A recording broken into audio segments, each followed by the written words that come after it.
suspension on it. We can also set the height wherever we want. The height actually isn't bad. See if I can do this without scraping. This driveway's pretty aggressive.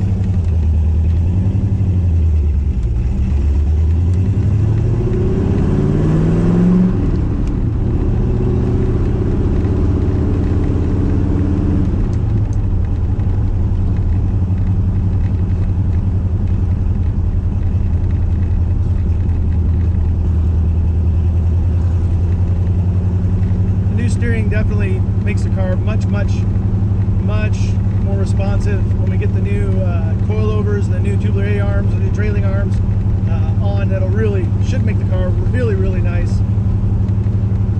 But we'll get out of town here and get on a little bit and see how she does. She's not as fast as some of the other cars that I have, but she's definitely quick and much improved over stock power. I have the original motor for this car in the garage. The gentleman that I bought the car from had another motor built up for him. It just didn't have the heads, in my opinion, that it needed. It had some stock cast iron heads, and got those done.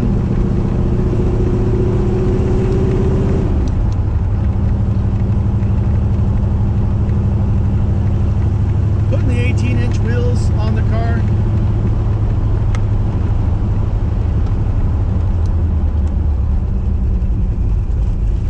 Looks like the camera is wiggling. We're going to try to do this a little better. There we go. When you got a hot cam in a car, if the camera's not secure, it's going to wiggle around on you.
Looks like an old stereo, but when I got the car, that wasn't working.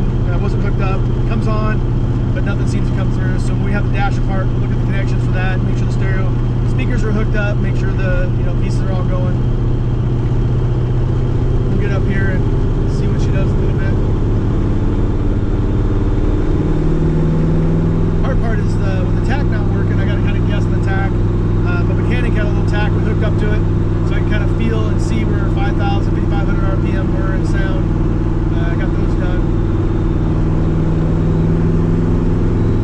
But she will, give her a little bit of gas and she responds really nicely at highway speeds, jumps up 10 miles an hour just like that without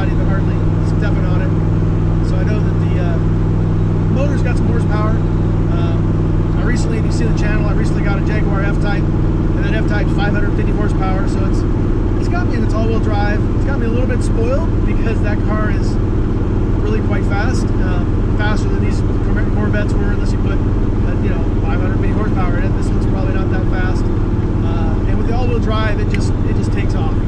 It just goes. This car does pretty good too, and once we get it tuned in and dialed in and all the suspension on, I think it'll be a fun. I mean, it's a fun car now, but it'll be even a more fun car at that point.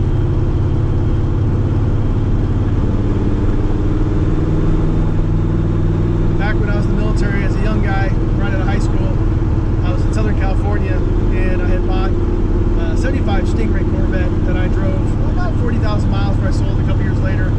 I even took it from Long Beach, California up to Great Falls, Montana, back in the middle of winter. Did some things you really shouldn't do with a 75 Stingray. Of course, you're young and you can have fun and do things that you probably shouldn't have otherwise. But that's part of the reason I wanted to get another C3 is I remember that C3 very fondly. And at that time, it was a pretty beat up old C3 with lots of miles on it. Had a ton of fun with it. But I didn't have the money to fix it back up or to do the things it needed. And it was, I bought it for $4,500 and drove it 40,000 miles and sold it for $4,500. So it was a good investment. It had a lot of fun. In Southern California, it was a fun car to drive around, take the T-tops off, and have a good time.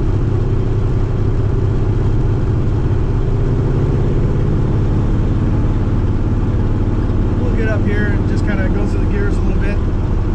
Like I said, it's not a super fast car, but it definitely has some power. Gets up and goes.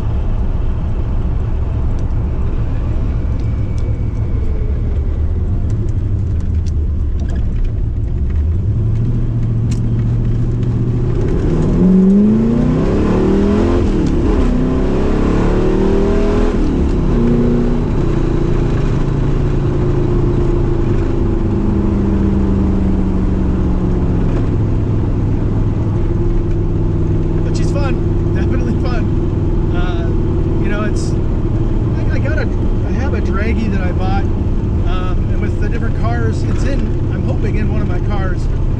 I've looked all over the place for it and I haven't found it. I'll probably run into it. Might even be in the shop.